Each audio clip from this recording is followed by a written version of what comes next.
It's indisputable that on the question of energy, they have no idea what they're doing. And we know this because their track record of incompetence is lengthy and unbroken.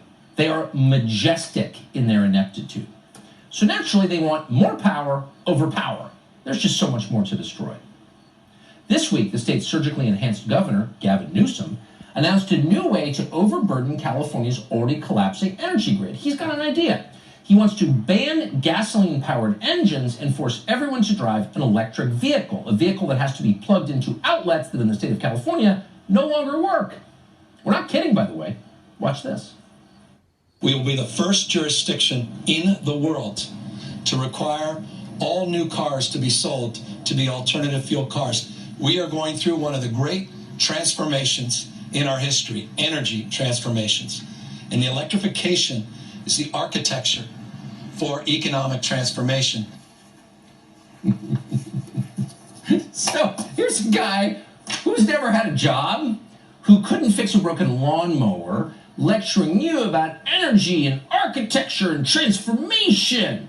The same guy who's presided over a state that can no longer power your washing machine is telling you he's going to control what kind of car you drive. Now, just think broad for 1 second.